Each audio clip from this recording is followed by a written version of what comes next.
السلام علیکم۔ پیش خدمت ہے ڈینجر زون۔ اپنے نام ہی کی طرح ایک پراسرار اور سنسنی خیز کہانی، ان لوگوں کی کہانی جو انسانوں کو جانوروں کی طرح پنجروں میں قید کر کے خوش ہوتے ہیں، لیکن ان کا مقصد جان کر آپ حیرت زدہ رہ جائیں گے۔ سنسنی خیز اور سسپینس سے بھرپور کہانی ملاحظہ فرمائیے اور اپنی رائے سے مطلع کیجیے۔ شکریہ۔ دوسرے کمرے میں پرائیویٹ فون کی گھنٹی کی آواز سنتے ہی عمران تیزی سے لپکا تھا۔ Hello X2۔ اس نے ریسیور اٹھا کر ماؤتھ پیس میں کہا، میں جولیا بول رہی ہوں۔ Good evening sir.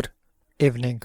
عمران نے X2 کے مخصوص لہجے میں کہا، میں بہت دیر سے تمہاری کال کا انتظار کر رہا تھا۔ کیا رپورٹ ہے؟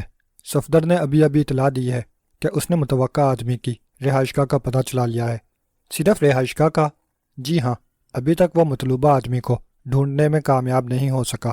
جولیا، عمران سخت آواز میں غرایا، کیا آج کل تم نے بھی پینی شروع کر دی ہے؟ میں نہیں جناب، لیکن میں آپ کا مطلب نہیں سمجھی۔ دوسری طرف سے جولیا گھبرائے ہوئے انداز میں بولی، جب صفدر ابھی تک مطلوبہ آدمی کو تلاش نہیں کر سکا تو اس کی رہائش گاہ کا علم اسے کس طرح ہو گیا؟ میں اسی طرف آ رہی تھی جناب۔ تفصیل بیان کرو جلدی۔ صفدر نے اس وقت نکسن سٹریٹ سے فون کیا ہے جناب۔ آپ کی ہدایت کے مطابق آج صبح سے ہی وہ نکسن سٹریٹ کے کیفے اور ہوٹلوں میں وقت گزار رہا ہے۔ شام کے 4 بجے وہ ریکس ہوٹل میں گیا تھا۔ یہاں بھی اس نے متوقع آدمی کی فوٹو نکال کر اس کا مطالعہ شروع کر دیا۔ پھر اس نے بیرے کو بلا کر چائے کا آرڈر دیا تھا۔ پہلی بار غالباً بیرے کی نگاہ اس تصویر پر نہیں پڑی تھی، لیکن جب وہ چائے لے کر پلٹا تو تصویر دیکھ کر چونکا تھا۔ پھر اس نے صفدر سے دریافت کیا تھا کہ وہ فوٹو والے سے واقف ہے۔ جولیا ایک ہی سانس میں تفصیل دہراتی چلی گئی۔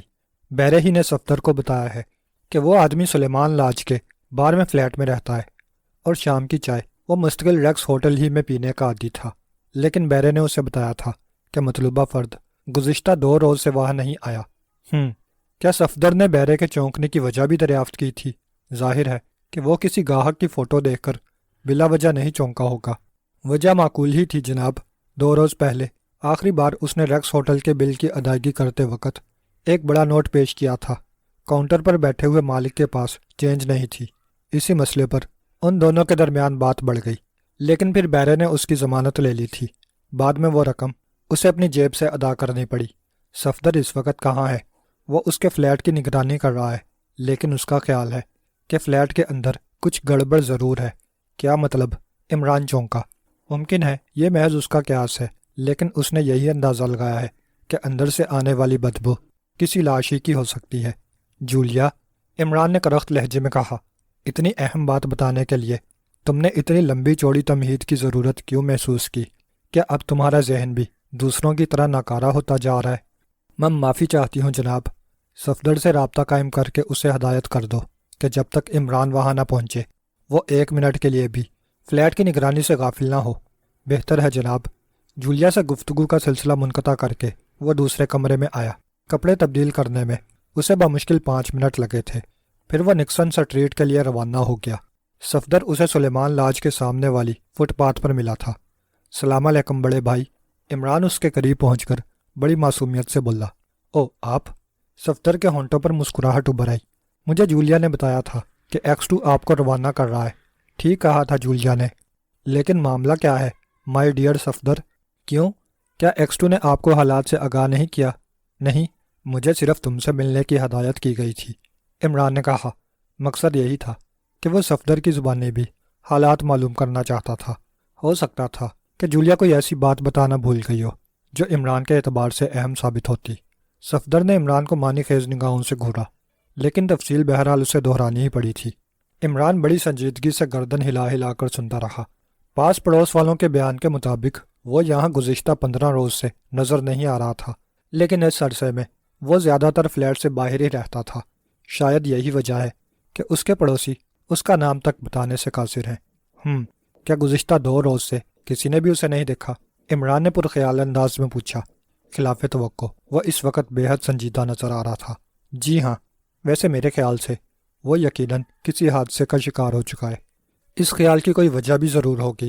ہو سکتا ہے میرا اندازہ غلط ہو، لیکن وہ بدبو نہ جانے کیوں مجھے ایسا ہی لگا تھا جیسے وہ کسی لاش سے پھوٹ رہی ہو۔ کیا تم نے اپنے خیال کی تصدیق نہیں کی؟ جی نہیں، X2 کی طرف سے۔ مجھے صرف دور رہ کر حالات کا پتہ چلانے کی ہدایت ملی تھی، اس لیے میں نے بدبو کے بارے میں تفصیلات نہیں جاننا چاہی۔ عمران کسی سوچ میں پڑ گیا۔ کیا سوچ رہے ہیں آپ؟ یہی کہ اگر تمہارے اندازے کے مطابق فلیٹ سے فوٹو والے کی لاش ہی برآمد ہوئی تو اس کی تجہیز و تکفین کا بندوبست بھی کرنا پڑے گا، اور آج کل میری جیب میں پھوٹی کوڑی بھی نہیں ہے۔ لیکن ٹھہرو، دعا کرو کہ فلیٹ سے اس کی لاش ہی برآمد ہو۔ جی میں سمجھا نہیں۔ بزنس، عمران نے بائیں آنکھ دباتے ہوئے معنی خیز انداز میں جواب دیا۔ لاش برآمد ہونے کی صورت میں ہم X2 سے کفن دفن کے لیے ایک لمبی رقم کا مطالبہ کریں گے، اور اس کے بعد 50-50۔ کیوں، کیسی تجویز ہے؟ پلیز عمران صاحب، کم از کم موت کے بارے میں تو سنجیدہ ہو جائیے۔ کیوں؟ کیا میں نے کوئی غلط بات کہہ دی؟ عمران نے حیرت سے پلکیں جھپکاتے ہوئے کہا، میں نے تو ہزاروں ایسے واقعات سنے ہیں جب لاوارثوں کی لاش کو جوتے سمیت قبر میں ٹھونس دیا گیا، 9 من مٹی پڑ جانے کے بعد X2 کے فرشتوں کو بھی پتہ نہیں چل سکتا۔ ویسے صفدر، کیا تم مجھے بتاؤ گے کہ قبر پر 9 من مٹی کیوں ڈالی جاتی ہے؟ میرا خیال ہے کہ X2 نے آپ کو یہاں مطلوبہ شخص کے سلسلے میں بھیجا تھا۔ ارے ہاں، میں تو بھول ہی گیا تھا، عمران نے چونکتے ہوئے کہا۔ پھر اب مجھے کیا کرنا چاہیے؟ آپ کی مرضی پر منحصر ہے۔ صفدر نے ٹھنڈی سانس بھری۔ عمران کی حماقتوں کو کنٹرول کرنا اس کے بس سے باہر ہی تھا۔ گڈ، آج کل تم خاصے فرما بردار ہوتے جا رہے ہو۔ چنانچہ اپنی فرما برداری کے ثبوت کے طور پر اب تم اسی جگہ کھڑے رہو، اور میں اپنی مرضی کے مطابق سلیمان لاج میں داخل ہوتا ہوں۔ پھر اس سے پہلے کہ صفدر کچھ کہتا، عمران تیزی سے سڑک عبور کر کے دوسری فٹ پاتھ پر آ گیا۔ عمران نے متوقع فلیٹ کے باہر رک کر حالات کا جائزہ لیا، پھر جیب سے تار کا ایک ٹکڑا نکال کر کی ہول میں ڈال کر گھمانے لگا۔ انداز ایسا ہی تھا جیسے وہ کنجی استعمال کر رہا ہو۔ پھر اسے اپنے مقصد میں ناکامی نہیں ہوئی۔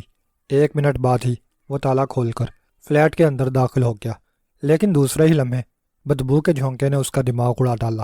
جیب سے رومال نکال کر اس نے ناک پر رکھا، پھر دیوار پر سوئچ بورڈ تلاش کر کے بتی روشن کر دی۔ صفدر کا اندازہ غلط ثابت نہیں ہوا۔ بتی روشن ہوتے ہی اس کی نظر مطلوبہ فرد کی لاش پر پڑی، جو رائٹنگ ٹیبل کے قریب فرش پر اوندھی پڑی ہوئی تھی۔ چہرے کا رخ دروازے ہی کی طرف تھا۔ سر کے الجھے ہوئے بال خون میں لتھڑے نظر آ رہے تھے۔ جسم پر نظر آنے والے کپڑے بے داغ تھے۔ عمران کو اس بات کا اندازہ لگانے میں دیر نہیں ہوئی کہ مجرم یا مجرموں نے اسے سر پھاڑ کر ہلاک کیا ہوگا۔ ایک لمحے تک وہ دروازے کے قریب کھڑا لاش کو گھورتا رہا، پھر اس نے جیب سے دستانے نکال کر ہاتھ پر چڑھائے اور آگے بڑھ کر لاش پر نظر آنے والے قیمتی سوٹ کی جیبوں کی تلاشی لینے لگا۔ ضروریات کی چیزوں کے علاوہ کوئی کارآمد چیز نہیں ملی، لیکن مقتول کا وزنی پرس دیکھ کر عمران کو تعجب ہوا۔ اگر قتل کا مقصد محض دولت کا حصول ہوتا تو مجرموں نے وہ نوٹ ضرور پاڑ کر دیے ہوتے جو ہزاروں سے کسی طرح کم نہ تھے۔ پرے سے لانڈری اور کچھ دیگر دکانوں سے خرید و فروخت کی رسیدوں کے علاوہ ایک لڑکی کی فوٹو بھی برآمد ہوئی تھی، جس کے پشت پر "ٹو مائیکل ود لو" تحریر تھا۔ تحریر کسی لڑکی ہی کی نظر آ رہی تھی۔ آخر میں کسی مارتھا براؤن کے واضح دستخط بھی موجود تھے۔ چند لمحات تک عمران اس تصویر کو بغور دیکھتا رہا۔ لڑکی کوئی غیر ملکی نظر آ رہی تھی۔ خد و خال بھرے بھرے اور خاصے پرکشش تھے۔ آنکھوں کی غیر معمولی چمک اس کی ذہانت کی غمازی کر رہی تھی۔ ہونٹوں کے مخروطی ابار کو دیکھ کر عمران اسی نتیجے پر پہنچا تھا کہ وہ جنسی معاملات میں بہت آزاد خیال ہوگی۔ کسی خیال کے تحت اس نے لڑکی کی تصویر کو پرس سے نکال کر جیب میں ڈالا، پھر پرس واپس رکھ کر اٹھ کھڑا ہوا۔ 15 منٹ کے اندر اندر اس نے 2 کمروں پر مشتمل فلیٹ کی ایک ایک چیز کھنگال ڈالی۔ دیوار پر نظر آنے والے گرد آلود فریم کو بھی نظر انداز نہیں کیا گیا تھا، لیکن اس کی یہ تگ و دو بیکار ہی ثابت ہوئی۔ کوئی ایک شے بھی اس کے لیے کارآمد ثابت نہیں ہوئی۔ فلیٹ کی تلاشی سے فراغت پا کر اس نے لائٹ آف کی، پھر کچھ ایسے ہی اطمینان سے باہر نکلا تھا جیسے وہ فلیٹ میں رہنے والے اپنے کسی دیرینہ واقف کار سے ملاقات کر کے واپس آ رہا ہو۔ بہرحال لابی اور زینے چونکہ سنسان تھے، اس لیے کوئی بھی اسے فلیٹ سے نکلتے ہوئے نہیں دیکھ سکا ہوگا۔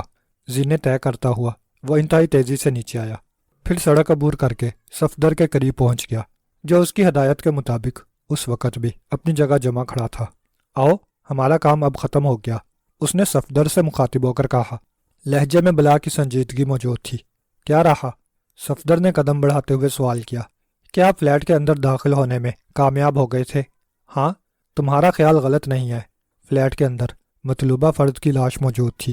میرا خیال ہے کہ اسے 2 روز قبل ہی قتل کیا گیا ہوگا۔ کوئی کلو ملا؟ نہیں، عمران نے کہا، تم ملحقہ تھانے کو واردات کی اطلاع کرنے کے بعد آرام کر سکتے ہو، لیکن اس کا خیال رکھنا کہ تم ایک گمنام فرد کی حیثیت سے پولیس کو حادثے کی رپورٹ دو گے۔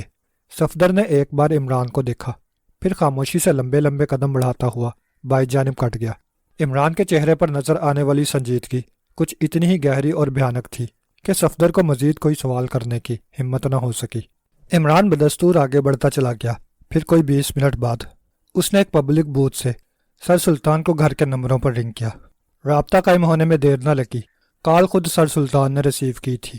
میں عمران بول رہا ہوں جناب، میں اس وقت مائیکل کی رہائش گاہ سے ہو کر آیا ہوں۔ ویری گڈ، مجھے یقین تھا کہ تم اسے تلاش ضرور کر لو گے۔ کیا رہا؟ کیا وہ اپنی زبان کھولنے پر آمادہ ہو گیا؟ اسے قتل کیا جا چکا ہے، عمران نے بدستور سنجیدگی سے کہا۔ پھر تفصیلات دہرانے کے بعد بولا، میں نے پورے فلیٹ کی ایک ایک چیز کی تلاشی لے ڈالی، مگر نتیجہ صفر ہی نکلا۔ او یہ بہت برا ہوا۔ ریسیور پر سر سلطان کی گھبرائی ہوئی آواز سنائی دی۔ مائیکل کی موت سینکڑوں بے گناہ افراد کی بربادی کا باعث ہوگی۔ مطمئن رہیے جناب، میں اس وقت بھی آپ سے یہ دریافت نہیں کروں گا کہ مائیکل کی تلاش آپ کو کس لیے تھی۔ اس کے مر جانے کے بعد غالباً میرا کام بھی ختم ہو گیا ہوگا۔ اس بار عمران کے لہجے سے بیزاری مترشح تھی۔ اس کا چہرہ کسی قسم کے جذبات کی ترجمانی سے یکسر عاری تھا۔ تم شاید برا مان گئے ہو، لیکن تمہیں تاریکی میں رکھنے پر مجبور تھا۔ حالات ہی کچھ ایسے تھے کہ میرے لیے دوسرا کیا حکم ہے؟ عمران نے بدستور بیزاری کا مظاہرہ کرتے ہوئے دریافت کیا۔ سر سلطان کے جملے کو اس نے درمیان ہی میں اچک لیا تھا۔ عمران میرے بیٹے، مجھے واقعی شرمندگی ہے کہ میں نے تم کو بھی حالات سے باخبر نہیں کیا، لیکن کچھ مجبوریاں آڑے آ گئی تھیں جس کے تحت میں بالکل مجبور تھا۔ مگر اب حالات بدل چکے ہیں، اس لیے مجھے سب کچھ بتانا پڑے گا۔ کیا تم صبح مجھ سے آفس میں نہیں مل سکو گے؟ اگر یہ آپ کا حکم ہے تو ظاہر ہے کہ میں انکار نہیں کر سکتا۔ ٹھیک ہے، تم ٹھیک 10 بجے مجھ سے ملو۔ مجھے یقین ہے کہ حالات معلوم ہو جانے کے بعد تمہاری ناراضگی دور ہو جائے گی۔ بہتر ہے، میں حاضر ہو جاؤں گا۔ عمران اس بار سپاٹ لہجے میں بولا۔ اس کے ہونٹوں پر پھیلنے والی مسکراہٹ بڑی معنی خیز تھی۔ کیا تم نے پولیس کو حادثے کی اطلاع کر دی ہے؟ جی ہاں، لیکن کیا میں نے ایسا کرنے میں کوئی غلطی کی ہے؟ نہیں، میں نے احتیاطاً پوچھ لیا تھا۔ دوسری طرف سے رابطہ ختم کر کے عمران نے ریسیور ہک پر لٹکایا، پھر بوتھ سے باہر آ کر اس طرف بڑھنے لگا جہاں اس نے اپنی 2 سیٹر چھوڑی تھی۔ دوسری صبح ٹھیک 10 بجے عمران سر سلطان کے آفس میں نظر آیا۔ آفس میں قدم رکھتے ہی اس کی سنجیدگی رخصت ہو گئی تھی۔ وجہ وہ آدمی ہی تھا جو اس وقت سر سلطان کے آفس میں بیٹھا کسی مسئلے پر بڑی سنجیدگی سے گفتگو کر رہا تھا۔ صورت شکل اور رکھ رکھاؤ کے اعتبار سے کوئی اونچی شخصیت ہی نظر آ رہا تھا۔ السلام علیکم، عمران نے دیدے نچاتے ہوئے پہلے سر سلطان پھر دوسرے شخص کو سلام کیا، پھر خاموشی سے ایک خالی کرسی پر بیٹھ گیا۔ چہرے پر حماقت کے ڈونگرے برس رہے تھے۔ نگاہیں جھکائے وہ کچھ ایسے ہی انداز میں بیٹھا تھا جیسے بر دکھاوے کے لیے آیا ہو۔ جیتے رہو، سر سلطان نے مسکراتے ہوئے جواب دیا، پھر تیسری شخصیت سے مخاطب ہو کر بولے، ان سے ملیے مسٹر علی عمران۔ غائبانہ تعارف تو میں پہلے ہی کرا چکا ہوں، خوشی ہوئی آپ سے مل کر۔ اجنبی نے عمران کو گھورتے ہوئے پوری اخلاق انداز میں کہا، جی ہاں، ضرور ہوئی ہوگی۔ عمران نے محض 1 ثانیے کے لیے اجنبی کو دیکھا، پھر دوبارہ نگاہیں جھکا لیں۔ اس کے لہجے سے چونکہ لا ابالی پن جھلک رہا تھا، اس لیے اجنبی نے برا سمو بنا کر اپنی توجہ ہٹا لی تھی۔ اب وہ سر سلطان سے مخاطب تھا۔ مائیکل کی موت کی خبر سن لینے کے بعد میں ایک نئی الجھن میں پڑ گیا ہوں۔ رقم یا تصویروں میں سے کسی ایک چیز کا حصول اب اشد ضروری ہے، ورنہ میری ریپوٹیشن تباہ بھی ہو سکتی ہے۔ اس کے علاوہ داراب کا کوئی مناسب بندوبست بھی ضروری ہے۔ داراب کے نام پر عمران نے چونک کر اجنبی کو دیکھا، لیکن فوراً ہی لاپرواہی سے منہ چلانے لگا۔ میں سمجھ رہا ہوں مسٹر کوما، سر سلطان نے سنجیدگی سے جواب دیا۔ بہتر ہوگا کہ آپ ایک بار پھر شروع سے اپنی کہانی مسٹر علی عمران کو سنا دیں۔ مجھے قوی امید ہے کہ مسٹر عمران آپ کے لیے بے حد فائدہ مند ثابت ہوں گے۔ بہتر ہے۔ اجنبی، جسے کوما کہہ کر مخاطب کیا گیا تھا، چند لمحے کچھ سوچتا رہا، پھر اس نے عمران سے مخاطب ہو کر کہنا شروع کیا، میں شیتل نگر کا ایک صنعت کار ہوں اور اتفاق سے مل آنرز ایسوسی ایشن کا چیئرمین بھی ہوں۔ اگر آپ کا تعلق محکمہ خفیہ سے ہے تو داراب کا نام آپ نے بھی یقیناً سنا ہوگا، وہی داراب جو شیتل نگر کے بے تاج بادشاہ کے نام سے مشہور ہے، انتہائی کمینی اور گندی ذہنیت کا مالک۔ مختصر طور پر آپ یوں سمجھ لیجئے کہ وہ شیتل نگر کے لیے عذاب بن کر رہ گیا ہے، جو اس کی مرضی میں آتا ہے کر گزرتا ہے۔ شیتل نگر کا قانون اس کے لیے کوئی اہمیت نہیں رکھتا۔ ریاست کا نواب مرزا افضل بیگ ایک سخت گیر طبیعت کا مالک ہونے کے باوجود داراب سے خائف رہتا ہے، اور شاید اسی وجہ سے قانون کے محافظ بھی داراب کی غیر قانونی سرگرمیوں سے پہلو تہی برتنے میں اپنی عافیت سمجھتے ہیں۔ کسی میں بھی اتنی ہمت نہیں ہے کہ وہ کھل کر داراب کے مقابلے پر آنے کی ہمت کر سکے۔ صرف ایک بار ایسا ہوا تھا، 3 سال پہلے کا ذکر ہے، جب CID کے ایک جیالے ڈپٹی سپرنٹنڈنٹ نے براہ راست نواب سے داراب کے خلاف تحریری شکایت کی تھی، جس میں کچھ ایسے ٹھوس ثبوت موجود تھے جن کی آڑ لے کر بڑی آسانی سے داراب سے چھٹکارا حاصل کیا جا سکتا تھا۔ نواب نے اس رپورٹ کو بھی دبانا چاہا تھا، لیکن ڈپٹی کے اصرار پر وہ فائل تفتیش کی غرض سے اسی کے حوالے کر دی گئی تھی۔ آپ جانتے ہیں مسٹر عمران کہ اس ڈپٹی کا انجام کیا ہوا؟ عمران نے کوئی جواب نہیں دیا۔ وہ بڑی سنجیدگی سے کوما کی بتائی ہوئی تفصیلات ذہن نشین کر رہا تھا۔ تیسرے روز CID کے اس ڈپٹی کی لاش ساحلی علاقے کے ایک ویران حصے پر پڑی ملی تھی۔ اس کے پورے جسم پر نیلی نیلی بدیاں ابھر آئی تھیں۔ میرا خیال ہے کہ اسے بڑی اذیت ناک موت مارا گیا ہے۔ اور اس فائل کا کیا بنا؟ عمران نے پوچھا۔ فائل غائب کر دی گئی تھی، مسٹر کوما نے ہونٹ چباتے ہوئے کہا۔ اس واقعہ کے بعد سے آج تک کسی کو اتنی ہمت نہیں ہوئی کہ وہ داراب کے مقابلے کا بیڑا اٹھا سکتا۔ دراصل داراب کے سادہ پوش گرگے پوری ریاست کے چپے چپے میں پھیلے ہوئے ہیں۔ ممکن ہے اس کے کچھ آدمی پولیس کے محکمے میں بھی ہوں۔ بہرحال اسے شیتل نگر میں ہونے والی ایک ایک بات کی خبر ملتی رہتی ہے۔ ریاست کی حدود میں داخل ہونے والے ہر نوارد پر بڑی سخت نظر رکھی جاتی ہے۔ مشتبہ ثابت ہونے کی صورت میں داراب کے سادہ پوش افراد ہی اسے ٹھکانے لگا دیتے ہیں۔ کیا داراب محض غیر قانونی سرگرمیوں کے سہارے اپنا اور اپنے آدمیوں کا پیٹ بھرتا ہے؟ عمران نے دلچسپی لیتے ہوئے پوچھا۔ یہ بات بھی نہیں ہے۔ داراب مچھلیوں کے کاروبار میں خاصا اونچا مقام رکھتا ہے۔ اس کے علاوہ بہت سارے کمار خانے بھی اس کی زیر نگرانی چل رہے ہیں۔ خاص طور پر رینبو کلب اس کی سرگرمیوں کا اڈا ہے، جہاں ہر غیر قانونی کام بڑے پیمانے پر کیا جاتا ہے۔ کیا مائیکل کی موت کا تعلق بھی داراب کے سلسلے کی کوئی اہم کڑی ہے؟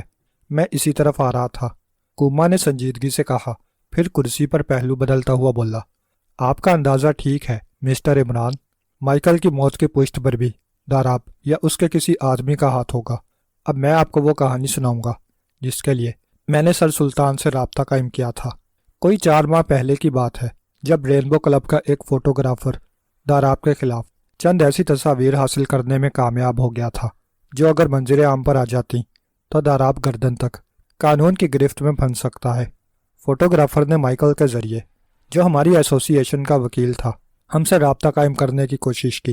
مقصد ان تصاویر کو فروخت کرنے سے تھا۔ مائیکل نے اسے 5,000 کی آفر دی، لیکن وہ 10,000 کے لیے اڑا ہوا تھا۔ چنانچہ میں نے ایسوسی ایشن کی ایک ایمرجنسی میٹنگ کال کر کے یہ مسئلہ دوسروں کے سامنے پیش کر دیا۔ مل اونرز چونکہ داراب کے ہاتھوں اکثر و بیشتر لٹ چکے ہیں، اس لیے 10,000 کی رقم بھی منظور کر لی گئی۔ میں نے وہ رقم مائیکل کے حوالے کر دی تھی۔ مجھے یقین تھا کہ تصاویر حاصل کر لینے کے بعد ہم داراب کے خلاف بہت کچھ کر سکیں گے۔ بہرحال مائیکل نے جب فوٹوگرافر کے سامنے اس کی مطلوبہ رقم پیش کی تو اس نے مائیکل سے یہی کہا تھا کہ رینبو کلب سے حاصل کی ہوئی تصاویر وہ داراب کے خوف سے اپنے ایک دوست کے پاس بھیج چکا ہے جو دارالحکومت میں رہتا ہے۔ چنانچہ مائیکل ہمیں مطلع کر کے دارالحکومت آ گیا، لیکن 3 ماہ تک جب اس کی طرف سے ہمیں کوئی دوسرا پیغام نہیں ملا تو ہماری پریشانی حق بجانب تھی۔ پھر اسی دوران میں ہمیں اس بات کا پتہ بھی چل گیا کہ فوٹوگرافر کو بھی داراب کے آدمیوں نے قتل کر دیا ہے۔ اس کے بعد ہی میں یہاں آ کر مسٹر سر سلطان سے ملا تھا۔ عمران نے سر سلطان کو دیکھتے ہوئے کہا، گویا مائیکل کی تلاش آپ کو اسی لیے تھی؟ ہاں، مسٹر کوما نے خاص طور پر اس بات کی گزارش بھی کی تھی کہ مائیکل جب تک سامنے نہ آ جائے حالات کو راز رکھا جائے، اور میں نے وعدہ کر لیا تھا۔ دوسری صورت میں ظاہر تھا کہ میں تم کو تفصیل سے ضرور آگاہ کر دیتا۔ اب آپ کیا چاہتے ہیں مسٹر کوما؟ عمران کوما کی طرف گھوم پڑا۔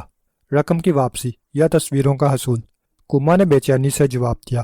مائیکل سے چونکہ تمام باتیں میرے ذریعہ طے پائی تھیں، اس لیے میری پوزیشن بھی خراب ہو سکتی ہے۔ آپ غالباً میرا مطلب سمجھ رہے ہیں؟ ہاں، عمران نے کچھ سوچتے ہوئے پوچھا۔ ایک تیسرا طریقہ بھی آپ کی شخصیت کو بچانے کے لیے اختیار کیا جا سکتا ہے، وہ کیا؟ رقم یا تصاویر نہ ملنے کی صورت میں اگر داراب کو گرفتار کر کے قانون کے حوالے کر دیا جائے تو آپ اپنی ایسوسی ایشن کے دوسرے ممبران کو مکمل حالات سے آگاہ کر کے مطمئن کر سکتے ہیں۔ ایسی صورت میں تو میں آپ کو مزید 10,000 بھی دے سکتا ہوں، کوما نے جذباتی لہجے میں کہا، مگر دوسرے ہی لمحے ہونٹ چباتے ہوئے بولا، لیکن آپ کو امید ہے کہ آپ شیتل نگر میں بھی وہ قانونی وسائل استعمال کر سکیں گے جو یہاں حاصل ہیں۔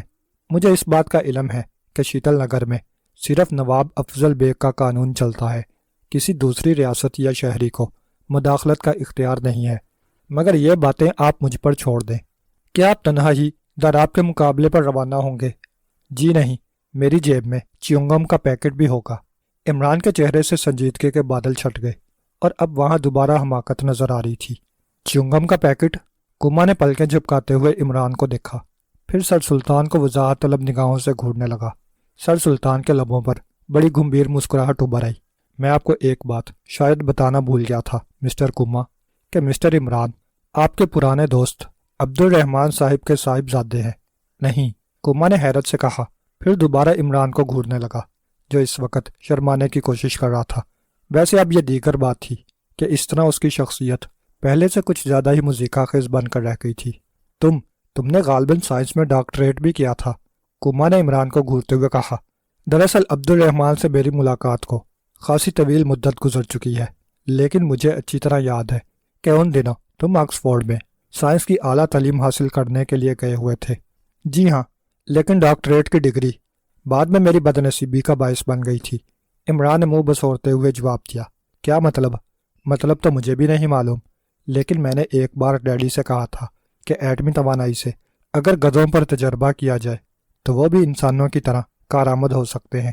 بس اتنی سی بات پر ڈیڈی نے مجھے کان پکڑ کر گھر سے نکال دیا۔ آخری جملہ عمران نے بڑی سادگی سے کہا۔ کیا یہ میری بدنصیبی نہیں ہے کہ… عمران پلیز، سر سلطان نے کرسی پر پہلو بدلتے ہوئے تیزی سے کہا، تمہیں کم از کم میری بزرگی کا خیال رکھنا چاہیے۔ جی بہت اچھا۔ اس بار اس کے لہجے میں سعادت مندی تھی۔ کوما بدستور عمران کو سپاٹ نظروں سے گھورے جا رہا تھا۔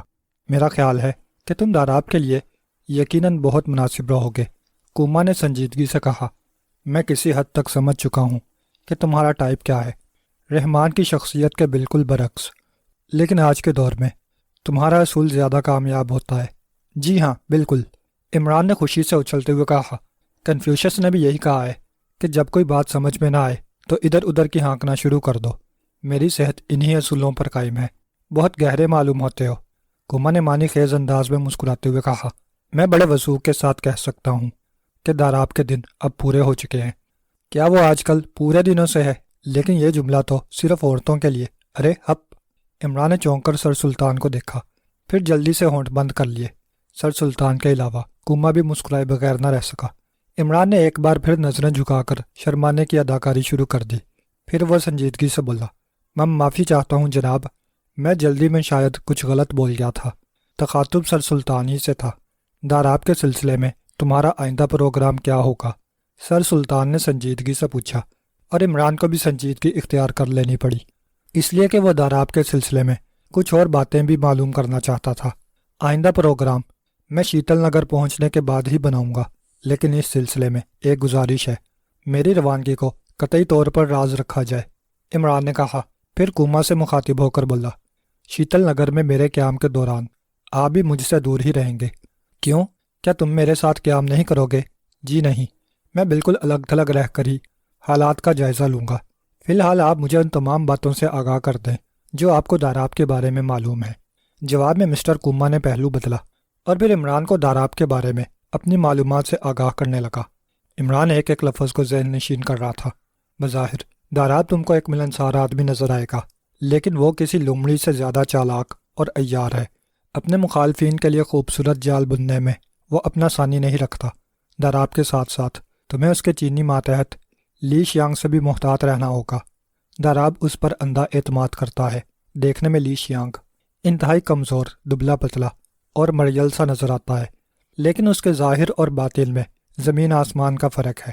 داراب کے دشمنوں کو ٹھکانے لگانے کے لیے وہ بڑے بھیانک اور اذیتناک طریقے ایجاد کرتا رہتا ہے۔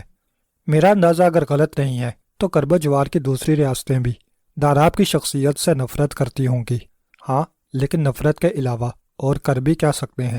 کیوں؟ کیا ان ریاستوں کے افراد نے داراب کی موت کے بارے میں کوئی پلان نہیں بنایا ہوگا؟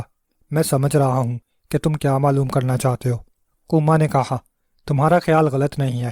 اب تک کئی بار ایسا ہوا ہے کہ کرب جوار کی ریاست والوں نے داراب کے خاتمے کے لیے اپنے خفیہ ایجنٹ مقرر کیے، لیکن شیتل نگر میں داخل ہوتے ہی کسی نہ کسی طرح داراب کو سازش کا علم ہو گیا، پھر انہیں بھی موت کی ابدی نیند سلا دیا گیا تھا۔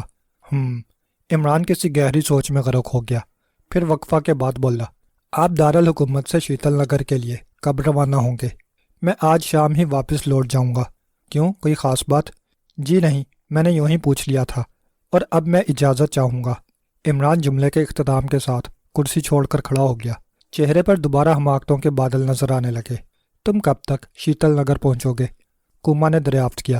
حالات پر منحصر ہے، ویسے کیا میں امید رکھوں کہ آپ ڈیڈی سے ان باتوں کا تذکرہ نہیں کریں گے؟ اوہ، عبد الرحمن سے بہت زیادہ خائف معلوم ہوتے ہو۔ کوما مسکرا دیا۔ مطمئن رہو، میں تمہارے ڈیڈی سے کچھ نہیں کہوں گا۔ شکریہ مسٹر فل سٹاپ، مجھے یہی امید تھی۔ فل سٹاپ؟ کوما برا سا منہ بنا کر چونکا۔ سر سلطان منہ دوسری طرف کر کے اپنی مسکراہٹ پر قابو پانے کی کوشش میں مصروف ہو گئے۔ معاف کیجیے گا مسٹر کوما، میں شاید آپ کا نام غلط بول گیا تھا، لیکن مجبوری ہے۔ دراصل گرامر سے مجھے کبھی بھی رغبت نہیں رہی، اس لیے کوما اور فل سٹاپ کا فرق بھی آج تک میری سمجھ میں نہیں آ سکا۔ اچھا، خدا حافظ، عمران نے پلکیں جھپکاتے ہوئے کہا۔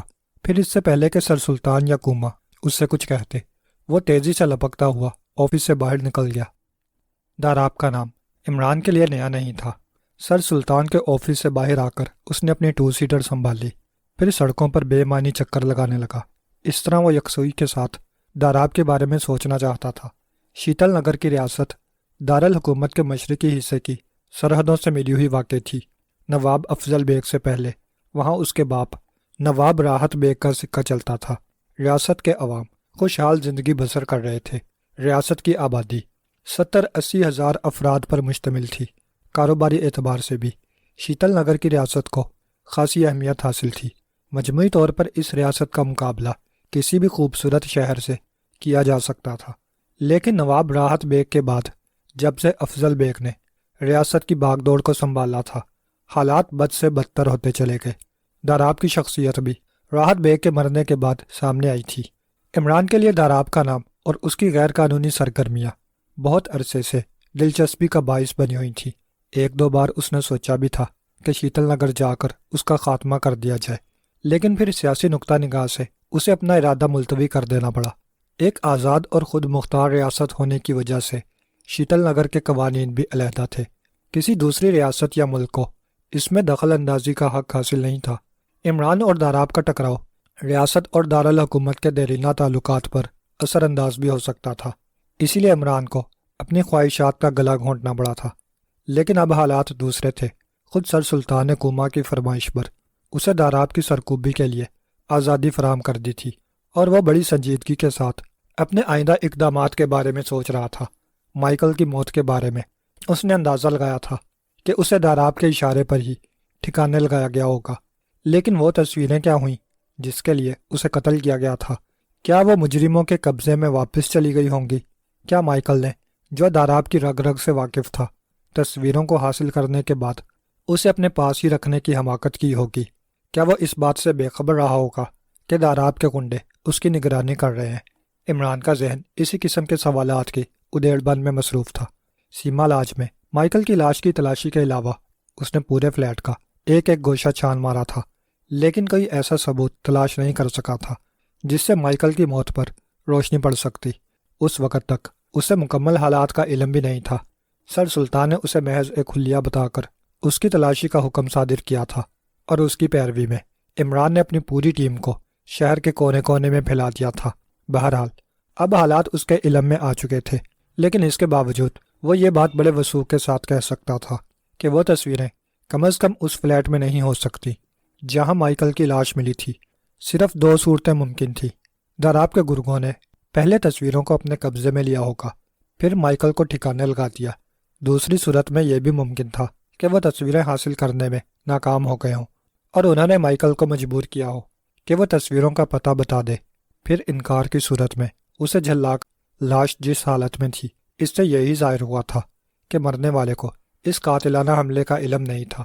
دوسری شکل میں جدوجہد کے نشانات ضرور ملتے۔ سر پر پائے جانے والے گہرے زخم بھی اس بات کا ثبوت تھے کہ اس پر پشت کی جانب سے اچانک حملہ کیا گیا ہوگا۔ لیکن ان تصویروں کا کیا بنا جس کا سودا کرنے کے لیے وہ دارالحکومت تک دوڑا چلایا تھا؟ عمران کا ذہن 2 گھنٹے تک اسی ایک مسئلے پر کلا بازیاں کھاتا رہا۔ پھر اس نے تصویروں کے مسئلے کو جلا کر ذہن سے نکال پھینکا۔ قبل از وقت انرجی ویسٹ کرنے سے کوئی فائدہ بھی نہیں تھا۔ بہرحال عمران اس بات کا پورا ارادہ کر چکا تھا کہ وہ ہر قیمت پر داراب کے عذاب سے ریاست کے عوام کو نجات دلا کر ہی دم لے گا۔ اب اسے صرف لائحہ عمل بنانا تھا۔ ٹھیک 12 بجے اس نے گھر پہنچ کر لنچ کیا۔ پھر حالات کو 2-3 بار مختلف زاویوں سے جانچنے کے بعد اس نے دوسرے کمرے میں جا کر خفیہ فون سے جولیا کے نمبر ڈائل کیے تھے۔ جولیانا فٹز واٹر اسپیکنگ۔ دوسری جانب سے جولیا کی آواز سنائی دی۔ X two this end. Imran نے مخصوص لہجے میں جواب دیا۔ Good afternoon sir. Afternoon. Imran نے سنجیدگی سے کہا، میں نے تمہیں اس وقت ایک انتہائی اہم سلسلے میں کال کیا ہے۔ شیتل نگر کی ریاست کے بارے میں تمہاری معلومات کس قسم کی ہیں؟ میں آپ کا مفہوم نہیں سمجھ سکی جناب۔ کیا تم پہلے بھی کبھی شیتل نگر جا چکی ہو؟ عمران سپاٹ آواز میں بولا۔ جی ہاں، ایک بار محض 2 روز کے لیے گئی تھی، لیکن اس بات کو تقریباً 1 سال سے زیادہ عرصہ گزر چکا ہے۔ کیا تم محض تفریح کی غرض سے وہاں گئی تھیں؟ جی نہیں جناب، جولیا نے جلدی سے کہا۔ میں وہاں اپنی ایک فرینڈ کی شادی اٹینڈ کرنے گئی تھی۔ گڈ، عمران نے کہا۔ کیا تمہاری وہ دوست اب بھی وہاں مقیم ہے؟ جی ہاں۔ تم اگر دوبارہ شیتل نگر جاؤ تو کیا اپنی دوست کی رہائش گاہ پر قیام کر سکتی ہو؟ وہ بہت خوشی محسوس کرے گی جناب، لیکن کیا میں کچھ پوچھ سکتی ہوں؟ کیا معلوم کرنا چاہتی ہو؟ اگر میرا خیال غلط نہیں ہے تو آپ غالباً داراب کی شخصیت میں دلچسپی لے رہے ہیں۔ گڈ، اس کا مطلب یہ ہوا کہ تم داراب کے بارے میں بھی تھوڑا بہت جانتی ہو۔ میں ہی کیا جناب، وہ تو شیطان کی طرح دور دور مشہور ہے۔ ٹھیک ہے، تم کل صبح ہی شیتل نگر کے لیے روانہ ہو جاؤ۔ تمہارا قیام اپنی دوست کی رہائش گاہ پر ہوگا۔ لیکن جناب، شیتل نگر کا قانون۔ جولیا، یکلخت عمران سخت آواز میں غرایا، کیا تم میری معلومات کو چیلنج کرنا چاہتی ہو؟ میں معافی چاہتی ہوں جناب، جولیا کی بوکھلائی ہوئی آواز سنائی دی۔ صفدر اور تنویر کو بھی ہدایت کر دو کہ وہ صبح پہلی ٹرین سے شیتل نگر کے لیے روانہ ہو جائے۔ عمران کا لہجہ بدستور تھا۔ ان دونوں کا قیام وہاں رائل ہوٹل میں بحیثیت سیاحوں کے ہوگا۔ میک اپ کی قطعاً کوئی ضرورت نہیں ہے۔ بہتر سر، میں ابھی ان دونوں کو ہدایت کیے دیتی ہوں۔ اس بار تم لوگوں کے ساتھ لائٹر ٹرانسمیٹر ہونا ضروری ہے۔ داراب کے سلسلے میں ان دونوں کو مختصر بتا دینا۔ باقی ہدایتیں انہیں شیتل نگر پہنچنے کے بعد دی جائیں گی۔ کیا آپ بھی وہاں موجود ہوں گے؟ شاید، عمران نے خشک آواز میں کہا۔ دوسری بات یہ ہے کہ میں موجودہ کیس میں عمران کو بھی استعمال کر رہا ہوں، لیکن وہ تم لوگوں سے الگ تھلگ قیام کرے گا۔ عمران کی کیا حیثیت ہوگی؟ جولیا نے پوچھا۔ میرا مقصد ہے، کیا ہمیں اس کے احکامات پر بھی عمل کرنا ہوگا؟ ہاں، اس بار وہ ہمارے لیے خاص طور پر بہت کارآمد ثابت ہوگا۔ داراب جیسی چالاک ہستی کے لیے عمران کی حماقتیں یقیناً اس کی دلچسپی کا باعث ہو سکتی ہیں۔ تمہارا کیا خیال ہے؟ آخری جملہ عمران نے بے تکلفی سے کہا تھا۔ میں آپ کی رائے سے 100% متفق ہوں جناب۔ گویا اب تم بھی اس کی صلاحیتوں کی قائل ہوتی جا رہی ہو۔ میں پہلے بھی قائل تھی جناب، مگر کبھی کبھی وہ بہت زیادہ اوور ہو جاتا ہے۔ اگر وہ حماقتوں کا لبادہ اتار پھینکے تو اس کا شمار دارالحکومت کے بہترین افسروں میں کیا جا سکتا ہے۔ غلط سوچ رہی ہو جولیا، عمران نے X2 کے لہجے میں کہا۔ جس روز عمران سنجیدہ ہو گیا اس کی صلاحیتیں زنگالود ہو کر تباہ ہو جائیں گی۔ داراب کے سلسلے میں ہماری روانگی کیا آفیشل طور پر ہوگی؟ جولیا نے گفتگو کا رخ بدلتے ہوئے پوچھا۔ اس چکر میں مت پڑو، عمران نے خشک لہجہ اختیار کیا۔ تم لوگوں کو صرف اپنے کام سے کام رکھنا چاہیے۔ جولیا نے اس بار کوئی جواب نہ دیا۔ جولیا، کیا تم نے میری ہدایت سن لی؟ جی ہاں۔ پھر تم نے جواب کیوں نہیں دیا؟ عمران بدستور کرخت آواز میں بولا۔ کیا میں سمجھ لوں کہ اب تم لوگوں کو میرے احکامات سے اختلاف بھی ہونے لگا ہے؟ جی نہیں، جولیا نے گھبرائے ہوئے انداز میں تیزی سے کہا۔ میں دراصل کچھ سوچنے لگی تھی۔ مجھ سے گفتگو کرتے وقت آئندہ ہوش میں رہنے کی کوشش کرنا، کیا سمجھی؟ سچ سمجھ گئی جناب۔ تنویر کو خاص طور پر ہدایت کر دینا کہ وہ شیتل نگر میں آنکھیں کھلی رکھ کر کام کرے۔ دوسری صورت میں مجھے اس کی موت پر کوئی افسوس نہ ہوگا۔ میں کہہ دوں گی جناب، لیکن کیا تنویر کی بجائے چوہان یا صدیقی کا سلیکشن نہیں کیا جا سکتا؟ میرا مطلب یہ ہے کہ تنویر موجودہ مہم کے لیے مناسب نہیں رہے گا۔ اسی غرض سے میں نے اس کا انتخاب کیا ہے۔ جب تک اسے اپنی بےہودگی کی سزا نہیں ملے گی وہ کبھی بردبار نہیں بن سکتا۔ ویسے تمہاری اطلاع کے لیے بتا دوں کہ چوہان اور صدیقی بھی اس مہم میں شریک ہوں گے، لیکن ان کی روانگی بعد میں ہوگی۔ یہ طریقہ بہت مناسب رہے گا جناب۔ دوسری شکل میں 4-5 کی موجودگی در آپ کو چونکا بھی سکتی ہے۔ اور کچھ پوچھنا چاہتی ہو؟ صرف ایک بات جناب، کیا شیتل نگر کا سفر اسی فرد کے قتل کے سلسلے کی کوئی کڑی ہے جس کی لاش صفدر نے دریافت کی تھی؟ مجھے تمہاری صلاحیتوں سے اسی سوال کی توقع تھی۔ تمہارا خیال ٹھیک ہے، لیکن اس بات کو صرف اپنی حد تک محدود رکھنا۔ عمران نے جواب دیا، پھر ریسیور ہک پر لٹکاتا ہوا دوسرے کمرے میں آ گیا۔ ایک بار پھر اس کا ذہن داراب میں الجھ گیا تھا۔ جولیا، تنویر اور صفدر کی روانگی کے دوسرے روز چوہان اور صدیقی کو بھی روانہ کر دیا گیا۔ پھر تیسرے روز خود عمران بھی شیتل نگر پہنچ گیا۔ اس نے اپنے لیے امپیریل ہوٹل میں 2 کمروں کا پورا سوٹ ریزرو کرا لیا تھا۔ چنانچہ ہوٹل پہنچتے ہی سب سے پہلے اس نے اپنا سامان پورٹروں کے حوالے کیا، پھر جوزف کو کمروں کی طرف روانہ کر کے خود سیدھا کاؤنٹر کی طرف بڑھتا چلا گیا۔ جوزف کو وہ بطور پرسنل سیکرٹری کے اپنے ہمراہ لایا تھا۔ اس بات کی ضرورت محض اس لیے محسوس کی گئی تھی کہ عمران نے شیتل نگر میں پرنس آف ڈھمپ کی حیثیت سے قدم رکھا تھا۔ کمرے بھی اسی نام سے بک کرائے گئے تھے۔ حال سے گزرتے وقت بے شمار آنکھیں اسی پر جمی ہوئی تھیں، لیکن عمران گردن اٹھائے سیدھا کاؤنٹر کی طرف چلا گیا۔ موجودہ میک اپ اور لباس میں وہ واقعی کسی ریاست کا پرنس ہی نظر آ رہا تھا۔ چوڑی دار پاجامہ کے اوپر سفید پوت کی اچکن موجود تھی، شہزادوں جیسی پگڑی تھی جس پر سامنے کی جانب ایک بڑا سا موتی جھلملا رہا تھا۔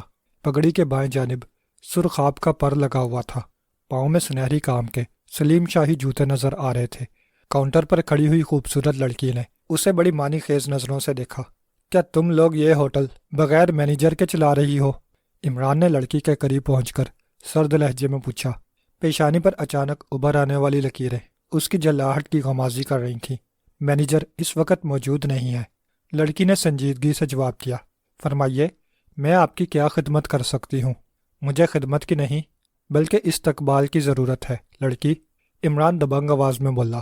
کیا تمہارے مینیجر کو اس بات کا علم نہیں تھا کہ پرنس آف ڈھمپ تمہارے ہوٹل میں قدم رنجا فرما کر اسے عزت افزائی کا موقع بخشنے والے ہیں؟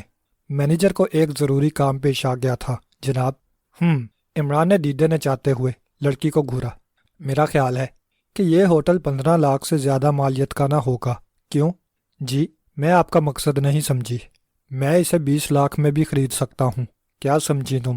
آپ غالباً بہت زیادہ ناراض معلوم ہوتے ہیں۔ دراصل مینیجر نہیں، عمران نے ہاتھ اٹھاتے ہوئے تیزی سے کہا، اب کوئی بہانہ نہیں چل سکتا۔ میں اس ہوٹل کو ہر قیمت پر خریدوں گا۔ جانتی ہو کیوں؟ لڑکی نے غیر اختیاری طور پر نفی میں گردن کو جنبش لے ڈالی۔ میں اسے خرید کر یہاں ڈھمپ اسٹیٹ کا کانجی ہاؤس قائم کروں گا۔ امپیریل ہوٹل کی بجائے اس کا نام imperial kanji house of Dhamp state رکھا جائے گا۔ لڑکی کے چہرے پر بیزاری کے تاثرات ابھر آئے۔ اس نے عمران کی بات کا کوئی سخت جواب دینا چاہا، لیکن پھر سہم کر 2 قدم پیچھے ہٹتی چلی گئی۔ عمران نے بھی چونک کر اس طوطے کو دیکھا جو اڑتا ہوا آ کر کاؤنٹر پر بیٹھا تھا۔ دوسرے ہی لمحے کسی خیال کے تحت اس کی نگاہ صدر دروازے کی جانب اٹھ گئی، جس کا شیشے والا چوبی دروازہ اس وقت بند ہی نظر آ رہا تھا۔ پھر وہ طوطا کہاں سے آ ٹپکا؟ یہ بھی ممکن تھا کہ وہ پالتو رہا ہو۔ بہرحال عمران چند لمحے تک اسے حقارت بھری نگاہوں سے گھورتا رہا، پھر لڑکی سے مخاطب ہوا جو بدستور سہمی ہوئی نظروں سے پرندے کو گھورے جا رہی تھی۔ یہ کیا لغویت ہے؟ عمران غرایا۔ یہ ہوٹل ہے یا چڑیا گھر؟ مجھے افسوس ہے جناب، لڑکی نے اپنی سانسوں پر کسی قدر قابو پاتے ہوئے جواب دیا۔ دراصل یہ مینیجر کا پالتو پرندہ ہے۔ پالتو نہیں بلکہ فالتو کہو لڑکی۔ ہوٹل میں پرندہ، واہیات! عمران ناگوار لہجے میں بڑبڑایا۔ پھر وہ تیزی سے گھوما اور گردن اکڑائے ہوئے اوپر جانے والے زینوں کی طرف بڑھتا چلا گیا۔ ہال میں بیٹھے ہوئے افراد اسے کچھ عجیب و غریب انداز میں دیکھ رہے تھے۔ اپنے کمرے میں پہنچ کر عمران نے ایک طویل جمائی لی، پھر ایک آرام کرسی پر تھکے ہوئے انداز میں دراز ہو گیا۔ جوزف بدستور پورٹروں کا سامان رکھنے میں ہاتھ بٹا رہا تھا۔ 15 منٹ کے اندر اندر ان چاروں کمروں کی حیت بدل کر رہ گئی جو عمران نے اپنے لیے بک کرائے تھے۔ دیواروں پر نظر آنے والے خوبصورت مناظر کے فریم اتار دیے گئے تھے اور اب وہاں مختلف جانوروں کی کھوپڑیاں نظر آ رہی تھیں۔ 3 کمرے عمران نے اپنی تحویل میں لے لیے، چوتھا جوزف کے سپرد کر دیا گیا، لیکن وہاں بھی الٹے سیدھے جانوروں کی کھوپڑیاں موجود تھیں۔ پورٹروں کے جانے کے بعد جوزف عمران سے مخاطب ہوا، باس، میرے لیے کسی دوسرے کمرے کا بندوبست کرا دو۔ کیوں؟ جنگلی جانوروں کی کھوپڑیاں مجھے آرام نہ لینے دیں گی۔ جوزف گھگیایا، پھر انگلی سے سینے پر سلیب کا نشان بناتے ہوئے بولا، میں نے سنا ہے کہ منحوس جانور کے ارد گرد خوفناک بلائیں منڈلاتی رہتی ہیں۔ نہیں، تجھے اسی کمرے میں رہنا پڑے گا۔ رحم کرو باس، جوزف کے بچے، عمران نے پلکیں جھپکاتے ہوئے کہا، سیدھی طرح مان جاؤ، ورنہ یہ بھی ممکن ہے کہ میں تیرے کمرے میں 2-4 زندہ گدھے بھی بنوا دوں۔ ہولی فادر، رحم۔ جوزف منہ بھینچ کر کچھ بدبدانے لگا، پھر دروازے پر ہونے والی دستک نے دونوں کو چونکا دیا۔ جوزف نے آگے بڑھ کر دروازہ کھولا، پھر کاؤنٹر گرل کے اندر داخل ہوتے ہی وہ برا سا منہ بنا کر باہر نکل گیا۔ میں تمہارے آرام میں مخل ہونے کی معافی چاہتی ہوں، لیکن لڑکی، تمیز سے بات کرو۔ عمران کی پیشانی شکن آلود ہو گئی۔ تم اس وقت ایک آزاد ریاست کے شہزادے سے مخاطب ہو، ڈھمپ ریاست۔ لڑکی نے اسے کینہ توز نگاہوں سے گھورا۔ کیا تم دنیا کے نقشہ پر کسی ایسی ریاست کا وجود ثابت کر سکو گے؟ تمہاری معلومات ناقص ہیں۔ دنیا کے نقشے پر ریاستوں کے نام نہیں ہوا کرتے، نہ ہوتے ہوں گے، لیکن اس کے باوجود میں نے آج تک کسی ڈھمپ اسٹیٹ کا نام نہیں سنا۔ کیا تم نے کبھی اروی آئی لینڈ یا جزیرہ کھیلا کا نام بھی سنا ہے؟ میں دعویٰ سے کہہ سکتا ہوں کہ یہ نام بھی تمہارے لیے نئے ہوں گے، لیکن محض تمہاری ناقص معلومات کی بنا پر ان کے وجود سے انکار نہیں کیا جا سکتا۔ دوسری بات یہ کہ میں اس وقت کیلولا کرنے کے موڈ میں ہوں، اس لیے تخلیہ چاہتا ہوں۔ شیتل نگر میں کس مقصد سے آئے ہو؟ لڑکی نے بدستور اسے مشکوک نگاہوں سے گھورتے ہوئے سوال کیا۔ خاموش، عمران غرایا، میں بےہودگی پسند نہیں کرتا۔ تمہاری جگہ اگر کسی مرد نے مجھ سے اس قسم کی باتیں کرنے کی کوشش کی ہوتی تو میں اسے سنسار کرا دیتا۔ افسوس کہ لڑکیوں پر ہاتھ اٹھانا میرے اسٹیٹ کے قوانین کے خلاف ہے۔ چلو مانے لیتی ہوں کہ تم کسی ڈھمپ اسٹیٹ کے پرنس ہو، مگر اس کے باوجود میں تم کو یہی مشورہ دوں گی کہ جتنی جلدی ممکن ہو شیتل نگر کی ریاست کی حدود سے باہر نکل جاؤ۔ کیا مطلب؟ عمران کا چہرہ غصے سے سرخ ہو گیا۔ ایک میان میں 2 تلواریں نہیں رہ سکتی، لڑکی نے ٹھہرے ہوئے انداز میں جواب دیا۔ شیتل نگر میں صرف داراب کے نام کا سکہ چلتا ہے، وہ تمہارے وجود کو کسی قیمت پر برداشت نہیں کرے گا۔ داراب؟ عمران نے چونک کر کچھ ایسے ہی انداز میں سر کو جنبش دی تھی جیسے کچھ یاد آ گیا ہو۔ میں یہ نام پہلے بھی کہیں سن چکا ہوں، لیکن نہ جانے کیوں یہ نام سن کر مجھے جلاب۔ لیکن ٹھہرو، میں ہر کس و ناقص سے بے تکلف ہونے کا عادی نہیں ہوں، اس لیے انجم کی نگاہوں میں آج تک کوئی دھول نہیں جھونک سکا۔ مسٹر، لڑکی نے گہری سنجیدگی سے کہا، ممکن ہے داراب کی نظریں دھوکہ کھا جائیں، لیکن کیا تم مجھ سے انکار کر سکو گے کہ اس وقت تم میک اپ میں ہو؟ عمران نے ایک لمحے کے لیے انجم کو گہری نگاہوں سے دیکھا، پھر بات بناتے ہوئے بولا، ٹھیک خیال ہے تمہارا، میں اس وقت میک اپ میں ہی ہوں۔ دراصل مجھے بچپن ہی سے سیاہی کا شوق تھا، لیکن ابا حضور اس کے سخت مخالف۔ بڑی مشکلوں سے انہوں نے مجھے یہاں آنے کی اجازت دی تھی۔ میک اپ کا مشورہ بھی تمہارے ابا حضور نے دیا تھا؟ انجم نے زہر خند سے پوچھا۔ یہ میرا خاندانی راز ہے جسے میں کسی قیمت پر نہیں بتا سکتا۔ عمران نے جلدی سے کہا، ویسے کیا تم مجھے داراب سے ڈرانے کی غرض سے آئی ہو؟ ہاں، داراب شیتل نگر میں کسی مشکوک فرد کا وجود برداشت کرنے کا قائل نہیں ہے۔ فکر مت کرو، میں براہ راست نواب افضل بیگ سے مل کر یہاں اپنی آمد کا مقصد بتا دوں گا۔ رہا داراب کا مسئلہ، تو میں چھوٹے موٹے آدمیوں کو اہمیت دینے کا قائل نہیں ہوں۔ نواب اس سلسلے میں تمہاری کوئی مدد نہیں کرے گا، اس لیے کہ وہ بھی داراب سے خائف ہے۔ کیا مطلب؟ عمران نے حیرت زدہ ہونے کی اداکاری کی۔ کیا داراب افضل بیگ سے بھی اونچی پوزیشن کا مالک ہے؟ نہیں، مگر اس کے باوجود داراب کی زبان سے نکلا ہوا ہر لفظ یہاں کا قانون سمجھا جاتا ہے۔ اوہ، کوئی لمبا فراڈ معلوم ہوتا ہے۔ کیا تم کسی پڑوسی ریاست کے جاسوس ہو؟ انجم نے اس بار رازدارانہ لہجے میں پوچھا۔ تم جاسوس کہہ کر میری توہین کر رہی ہو، عمران نے دیدے نچاتے ہوئے کہا۔ ڈھمپ اسٹیٹ کے کسی شہزادے کی شان میں گستاخی کرنے کی سزا جانتی ہو کیا ہے؟ میرے پاس فالتو وقت نہیں ہے، انجم نے تیزی سے کہا۔ تم خواہ کوئی بھی ہو، میری صحت پر اس کا کوئی اثر نہیں ہو سکتا۔ فی الحال میں صرف اتنا ہی کہوں گی کہ تم اگر واقعی کسی ریاست کے جاسوس ہو اور داراب سے الجھنے کا ارادہ کر کے یہاں آئے ہو تو ہوشیار رہنا۔ اس کے آدمی ہر نئے آدمی کے سائے کا بھی تعاقب اس وقت تک کرتے ہیں جب تک اس کے بارے میں پورے طور سے مطمئن نہ ہو جائے۔ مشتبہ ثابت ہو جانے کے بعد داراب انہیں بڑی اذیتناک موت مارتا ہے، اور اس کے باوجود تم اتنی آزادی کے ساتھ اس کے خلاف پروپیگنڈا کر رہی ہو۔ کیا میں یہی سمجھ لوں کہ تم داراب ہی کی کوئی خوبصورت جاسوسا ہو جو میری آمد کا مقصد دریافت کرنا چاہتی ہو؟ تم جو چاہو سوچو، میں منع نہیں کروں گی، لیکن میرے مشوروں پر عمل نہ کرنے کی صورت میں تم کو خود ہی معلوم ہو جائے گا کہ داراب شیتل نگر میں کیا ہے۔ تقلیہ لڑکی؟ عمران شاہانہ انداز میں ہاتھ اٹھا کر غرایا۔ میں فضول باتوں میں پڑھ کر اپنی انرجی برباد نہیں کرتا۔ انجم نے آخری بار عمران کو تیز نظروں سے دیکھا، پھر کمرے سے نکل گئی۔ عمران نے آگے بڑھ کر دروازے کو بند کیا، پھر کپڑے تبدیل کر کے بستر پر دراز ہو گیا۔ سفر کی تکان دور کرنے کے لیے وہ کچھ دیر آرام کرنا چاہتا تھا، لیکن انجم کی شخصیت سامنے آ جانے کے بعد وہ سوچ میں پڑ گیا۔ اسے میک اپ کے فن میں اپنی ماہرانہ صلاحیتوں پر ناز تھا، لیکن انجم اسے پہلی ہی نظر میں بھانپ گئی تھی۔ صرف یہی نہیں بلکہ اس نے عمران کے اس ارادے کو بھی پا لیا تھا جس کے تحت وہ داراب سے الجھنے کے لیے یہاں آیا تھا۔ عمران سنجیدگی سے سوچتا رہا، ممکن تھا کہ انجم داراب ہی کی کوئی خفیہ ایجنٹ ہو اور اسے ٹٹولنے کی خاطر اپنے ہتھ کنڈوں کو استعمال کر رہی ہو۔ دوسری صورت میں اس نے داراب کے بارے میں اپنے باغیانہ خیالات کا اظہار کیوں کیا تھا؟ کہیں ایسا تو نہیں ہے کہ وہ داراب کے ہاتھوں ظلم و ستم کا شکار ہو چکی ہو اور شیتل نگر میں آنے والوں کو داراب کی جانب سے پیش آنے والے خطرات کا احساس دلا کر انہیں اپنا ہم خیال بنانے کی متمنی ہو؟ لیکن اس طرح وہ داراب کے کسی گرگے کے چنگل میں بھی پھنس سکتی تھی۔ عمران کی اپنی معلومات بھی یہی تھیں کہ داراب کے جاسوس کنڈے شیتل نگر کے چپے چپے پر پھیلے ہوئے ہیں جو ایک ایک منٹ کی خبر داراب کو پہنچاتے رہتے ہیں۔ تو کیا ابھی تک وہ انجم کے بارے میں لا علم ہی رہے ہوں گے؟ کیا انہیں اس بات کا پتہ نہیں چل سکا کہ شیتل نگر کے سب سے اونچے ہوٹل کی ایک کاؤنٹر کلرک وہاں ٹھہرنے والے ہر نئے فرد کو داراب کے بارے میں معلومات فراہم کرتی رہتی ہے؟ کیا داراب جان بوجھ کر اس خطرے سے چشم پوشی برت رہا ہوگا؟ لیکن کیوں؟ کیا محض اس لیے کہ انجم ایک شاندار جسم کی مالک تھی اور داراب اپنی حسن پرستی اور عیاشی کے لیے مشہور تھا؟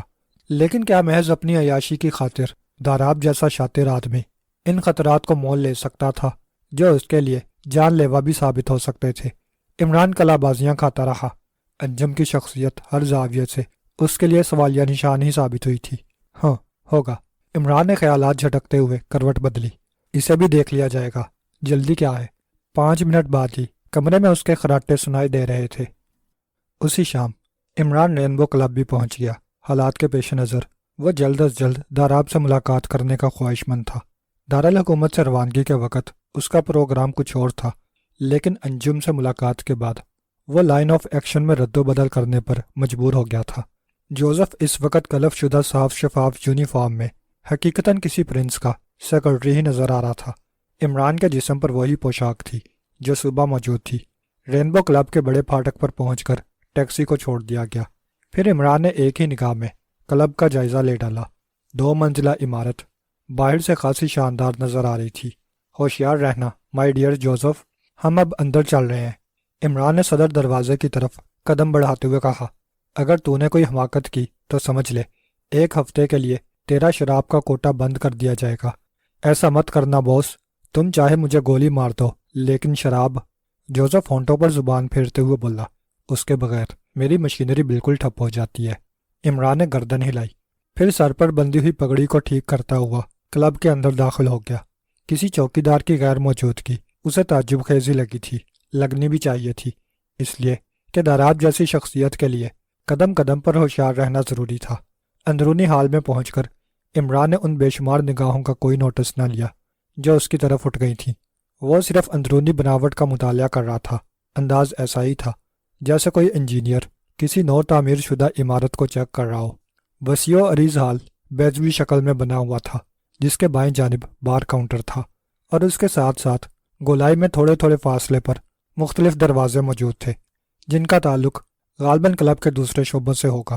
ہال کے اوپر چوطرفہ بالکنی تھی جس کا راستہ داہنی جانب سے تھا، لیکن زینوں کے برابر ہی ایک بورڈ بھی آویزاں تھا، اوپر جانے کی اجازت نہیں ہے۔ عمران نے اس تختی کو غور سے دیکھا، پھر پلکیں جھپکانے لگا۔ ہال کی کافی میزیں اس وقت بھری نظر آ رہی تھیں۔ مختلف مشروبات کی ملی جلی خوشبو نے ماحول کو مدہوش کن بنا دیا تھا۔ عمران نے میزوں پر بیٹھے ہوئے مرد اور عورتوں کا جائزہ لینا شروع کر دیا۔ کوئی ایک فرد بھی ایسا نظر نہیں آیا جسے وہ شریف کہہ سکتا۔ پھر اس نے کچھ ایسے ہی انداز میں ہونٹ سے کوڑ کر برا سا منہ بنایا، جیسے ماحول پر اپنی نفرت کا اظہار کر رہا ہو۔ ویسے یہ بات دیگر تھی کہ وہ کنکھیوں سے اسی چینی کو دیکھ رہا تھا جو بار کاؤنٹر کے پشت والے دروازے سے برآمد ہو کر اسی کی طرف گھورے جا رہا تھا۔ قد و قامت کے اعتبار سے اسے دراز قد ہی کہا جا سکتا تھا۔ حلیہ وہی تھا جو عمران مسٹر کوما کی زبانی سن چکا تھا۔ دبلا پتلا اور مریل ہونے کے باوجود اس کی آنکھوں کی چمک اس کے باطن اور ظاہر کو اجاگر کر رہی تھی۔ عمران چند لمحات تک کسی تماش بین کی طرح گردن گھما گھما کر ماحول کا جائزہ لیتا رہا، پھر وہ بار کاؤنٹر کی جانب بڑھنے لگا۔ چہرے پر رعب و دبدبا نظر آ رہا تھا۔ جوزف ہاتھ باندھے اس کے پیچھے پیچھے تھا۔ اے مسٹر، اس نے کاؤنٹر کے قریب پہنچ کر بار ٹینڈر کو مخاطب کیا۔ لہجے میں رکھاہٹ تھی۔ کیا تم مجھے بتاؤ گے کہ مسٹر داراب کہاں مل سکتے ہیں؟ بار ٹینڈر کی بجائے وہ چینی جو عمران کے اندازے کے مطابق لی شیانگ تھا قدم بڑھاتا ہوا قریب آ گیا۔ آپ مسٹر داراب سے ملنا چاہتے ہیں؟ اس نے چبھتے ہوئے انداز میں پوچھا، اور عمران جھلا کر پلٹ پڑا۔ تم کون ہو؟ خادم کو لی شیانگ کہتے ہیں، چینی نے اس بار عمران کی نگاہوں میں جھانکتے ہوئے کہا۔ آپ مجھے مسٹر داراب کا پرائیویٹ سیکرٹری سمجھ سکتے ہیں۔ عمران روبدار لہجے میں بولا۔ تم غالباً اونچا سنتے ہو، کیوں؟ آپ نے کیسے اندازہ لگایا؟ کیا تم نے نہیں سنا کہ میں داراب سے ملنے کا خواہش مند ہوں؟ آپ کی تعریف، پرنس آف ڈھمپ، لیکن میں تمہیں ملاقات کا مقصد نہیں بتاؤں گا، عمران نے بدستور ناگوار لہجے میں کہا۔ پھر جوزف کو اشارہ کرتے ہوئے بولا، مسٹر لی شیانگ کو میرا کارڈ دے دو۔ جوزف نے بڑی سعادت مندی کے ساتھ جیب سے عمران کا وہ وزٹنگ کارڈ نکال کر چینی کی طرف بڑھایا، جس پر پرنس آف ڈھمپ کے ساتھ متعدد آداب و القاب بھی چھپے تھے۔ لی شیانگ چند لمحے تک کارڈ کو بڑھتا رہا، پھر عمران سے مخاطب ہو کر بولا، میں وثوق کے ساتھ نہیں کہہ سکتا کہ مسٹر داراب آپ سے اس وقت مل سکیں گے۔ بہرحال میں آپ کا کارڈ ان تک پہنچائے دیتا ہوں۔ کیا آپ جواب کے لیے کچھ دیر انتظار کر سکیں گے؟ ٹھیک ہے، لیکن میں 5 منٹ سے زیادہ وقت برباد نہیں کروں گا، عمران نے روکھے لہجے میں کہا، پھر جیب سے ایک چھوٹی سی شیشی نکال کر سونگھنے لگا۔ لی شیانگ اسے غسیلی نگاہوں سے گھورتا ہوا اوپر جانے والے زینوں کی طرف چل دیا۔ عمران نے آگے بڑھ کر ایک خالی میز پر قبضہ جما لیا۔ جوزف اس کی پشت پر ہاتھ باندھے اٹینشن پوزیشن میں مسلط ہو گیا۔ ہال میں بیٹھے ہوئے افراد ان دونوں ہی کو معنی خیز نگاہوں سے گھور رہے تھے۔ عمران لاپرواہی سے بیٹھا ٹانگیں ہلاتا رہا، لیکن پھر اچانک اس کی آنکھیں چمک اٹھیں۔ توجہ کا مرکز وہ غیر ملکی لڑکی ہی ثابت ہوئی تھی جو ابھی ابھی صدر دروازے سے اندر داخل ہوئی تھی۔ خد و خال بھرے بھرے اور خاصے جاندار تھے۔ آنکھوں میں نظر آنے والی غیر معمولی چمک اس کی ذہانت کی غمازی کر رہے تھے۔ ہونٹوں کے ابھار کو دیکھ کر عمران اسی نتیجے پر پہنچا تھا کہ جنسی معاملات میں وہ ضرورت سے کچھ زیادہ ہی بے باک ہوگی۔ گلابی رنگ کے شوق سکرٹ میں اس کی گدرائی ہوئی رانیں بڑی جاذب نظر آ رہی تھیں۔ عمران اسے گھورتا رہا۔ انداز ایسا ہی تھا جیسے وہ ذہن کے کسی گوشے کو خرید رہا ہو۔ پھر اسے یاد آ گیا، اس نے اس لڑکی کو پہلی بار کہاں دیکھا تھا۔ اس کی صورت 100% اس تصویر سے مطابقت رکھتی تھی جو عمران کو مائیکل کی لاش دریافت کرنے کے بعد اس کی جیب سے ملی تھی۔ لڑکی نے اندر داخل ہو کر وہاں بیٹھے ہوئے افراد کا جائزہ لیا، پھر سنہری بالوں کو پشت کی جانب جھٹکتی ہوئی بار کاؤنٹر کی طرف بڑھنے لگی۔ عمران کی نگاہیں بدستور اس کا تعاقب کر رہی تھیں۔ کاؤنٹر پر پہنچ کر اس نے بار ٹینڈر سے کچھ کہا، پھر بند دروازوں میں سے ایک کی طرف چلی گئی۔ عمران بدستور اسے دیکھتا رہا۔ رینبو کلب میں مارتھا براؤن کی موجودگی نے مائیکل کی موت کے مسئلے کو کسی حد تک صاف کر دیا تھا۔ ظاہر تھا کہ تصویروں کے معاملے میں داراب نے دوسروں کے علاوہ اسے بھی مائیکل کی تلاش پر مقرر کیا ہوگا۔ مارتھا کسی طرح مائیکل سے ملی ہوگی اور پھر مائیکل اس کے حسین جال میں پھنس کر شکار ہو گیا ہوگا۔ عمران کا ذہن الجھتا چلا گیا۔ دوبارہ وہ اسی وقت چونکا تھا جب لی شیانگ نے اس کے قریب آ کر اسے مخاطب کیا۔ مجھے افسوس ہے پرنس، باس آپ سے 1 گھنٹے سے پہلے نہیں مل سکتے۔ کیا مطلب؟ عمران اٹھتا ہوا بولا۔ کیا تم نے میرا کارڈ اپنے باس کو نہیں دیا تھا؟ باس نے آپ سے معذرت چاہی ہے جناب، دراصل وہ اس وقت ایک کام میں مصروف ہیں۔ گویا مجھے تمہارے باس سے ملاقات کرنے کے لیے اس بٹیار خانے میں 1 گھنٹے اور رکنا ہوگا۔ عمران کا لہجہ تلخ ہو گیا۔ آپ کی مرضی پر منحصر ہے۔ ویسے کیا ڈھمب اسٹیٹ میں کلبوں کو بٹیار خانے کے نام سے پکارا جاتا ہے؟ شٹ اپ، میں چھوٹے آدمیوں کو منہ لگانے کا عادی نہیں ہوں۔ عمران غصے سے سرخ ہو کر بولا، کیا اس سے پہلے تمہیں کسی پرنس سے ملنے کا اتفاق نہیں ہوا؟ جواب میں لی شیانگ کی نگاہوں میں بڑی خطرناک چمک پیدا ہوئی تھی۔ جبڑوں میں پیدا ہونے والا کھنچاؤ اس بات کی علامت تھا کہ اسے عمران کا لہجہ گراں گزرا ہے۔ اس نے عمران کو کچھ ایسی ہی نگاہوں سے گھورا جیسے اس کی اصلیت بھانپنے کی کوشش کر رہا ہو۔ داراب سے کہہ دینا کہ میں پھر کسی وقت اس سے ملوں گا، عمران بدستور روکھے لہجے میں بولا۔ ویسے اگر تمہارا باس کسی وقت مجھ سے ملنا چاہے تو امپیریل ہوٹل بھیج دینا، بہتر ہے، لی شیانگ نے سرد لہجے میں جواب دیا۔ ایک بات اور، آئندہ مجھ سے مخاطب ہوتے وقت تمہیں میری حیثیت کا خیال رکھنا ہوگا۔ اس بار لی شیانگ محض غرا کر رہ گیا۔ عمران نے حال پر دوبارہ ایک اچرتی ہوئی نظر ڈالی اور پھر تیزی سے چلتا ہوا کلب سے باہر آ گیا۔ ٹیکسی کے لیے اسے زیادہ انتظار نہیں کرنا پڑا تھا۔ باس، وہ چینی مجھے اچھا آدمی نہیں لگا تھا، جوزف نے پلٹ کر عمران سے کہا، جو پچھلی سیٹ پر نیم دراز تھا۔ کیا مطلب؟ میں نے تیرا خیال کب دریافت کیا تھا؟ اس کے باوجود میں تمہیں یہی مشورہ دوں گا باس کہ تم اس دوغلے حرامی سے ہوشیار ہی رہنا۔ میں نے اس کی آنکھوں میں منحوس بدروحوں کو رقص کرتے دیکھا تھا۔ جوزف، عمران نے ڈپٹ کر کہا، کیا تم بھول گیا میں کون ہوں؟ تم پرنس آف ڈھمب ہو باس۔ لیکن وہ چینی۔ شٹ اپ، اس بار عمران کا لہجہ خوفناک تھا۔ اگر تو نے ایک لفظ بھی منہ سے نکالا تو میں تجھے شوٹ کر دوں گا، کیا سمجھا؟ سمجھ گیا باس، جوزف نے ہونٹوں پر زبان پھیرتے ہوئے جواب دیا، پھر سیدھا ہو کر بیٹھ گیا۔ ٹیکسی تیزی سے امپیریل ہوٹل کی طرف دوڑ رہی تھی۔ میں ایک بات ابھی تک نہیں سمجھ سکا، آخر چیف ہر بار عمران ہی کو ہمارے سروں پر کیوں مسلط کر دیتا ہے؟ خاموش رہو، ہم کو پبلک مقامات پر اس قسم کی گفتگو سے احتراز کرنا چاہیے، صفدر نے دبی دبی زبان میں تنویر سے کہا، پھر کرب و جوار کا جائزہ لینے لگا۔ وہ دونوں اس وقت رائل ہوٹل کے ڈائننگ ہال میں بیٹھے ڈنر لے رہے تھے۔ شیتل نگر میں آئے انہیں آج تیسرا دن تھا، لیکن ابھی تک انہیں ایکسٹو یا عمران کی طرف سے کوئی احکام نہیں ملے تھے۔ صفدر نے ایک بار جولیا سے رابطہ قائم کر کے اس کی وجہ بھی پوچھی تھی، لیکن جولیا نے اسے بڑی سختی سے منع کیا تھا کہ وہ دوبارہ اسے کال نہ کرے، اس لیے کہ ایکسٹو نے اسے یہی احکامات دیے تھے کہ جب تک کوئی دوسرا حکم نہ ملے وہ ایک دوسرے سے قطعی دور دور رہیں۔ میں اس ملازمت سے تنگ آ گیا ہوں، تنویر نے بیزاری کا اظہار کیا۔ واہ، یہ بھی کوئی بات ہوئی کہ ہر وقت انسان گدھے کی طرح جتا رہے۔ اس سے زیادہ تنخواہ تو کسی بینک کی ملازمت میں بھی مل سکتی ہے، لیکن شاید تم کسی بینک میں اس ٹھاٹ سے زندگی نہ گزار سکو گے جو موجودہ ملازمت میں ہے۔ صفدر بولا، کیا اکثر ایسا نہیں ہوتا کہ ہم مہینہ مفت میں گھر بیٹھے تنخواہ وصول کرتے رہتے ہیں؟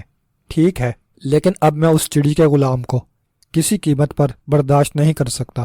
تنویر کا اشارہ عمران کی طرف تھا۔ انتہائی غیر مہذب اور بےہودہ قسم کا آدمی ہے، اپنا اپنا خیال ہے مائی ڈیئر۔ صفدر بولا، میرے نزدیک وہی چڑی کا غلام انتہائی ذہین اور ہوشیار شخصیت کا مالک ہے ہوگا، لیکن تم دیکھ لینا کہ میں کسی روز اسے سرے بازار گولی مار دوں گا، خواہ مجھے پھانسی کے پھندے پر ہی کیوں نہ چڑھنا پڑے۔ تنویر نے حقارت بھرے انداز میں کہا، پھر نیپکن سے ہاتھ پونچھنے لگا۔ صفدر نے اس بار کوئی جواب نہیں دیا تھا۔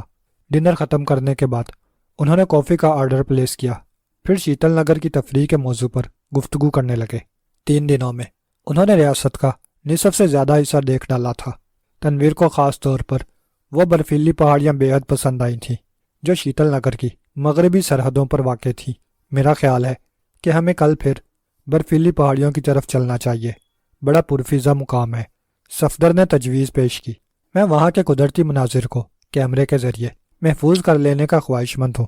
ضروری نہیں ہے کہ ہم کل بھی آزاد رہیں، ہو سکتا ہے کہ اوپر سے صادر ہونے والا کوئی حکم ہماری آزادی کو سلب کر لے، تنویر نے تلخ لہجے میں کہا، پھر کافی کا مگ اٹھا کر ہونٹوں سے لگا لیا۔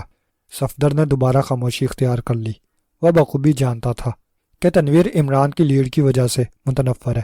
عمران اور تنویر کے درمیان اکثر بڑی شدید جھڑپیں ہو چکی تھیں، اور اس کی وجہ محض اتنی تھی کہ تنویر آن ڈیوٹی ہو کر بھی عشق کرنے کا قائل تھا، اور عمران ہمیشہ ایسے مواقع پر کباب میں ہڈی بن کر اس کے آڑے آ جاتا تھا۔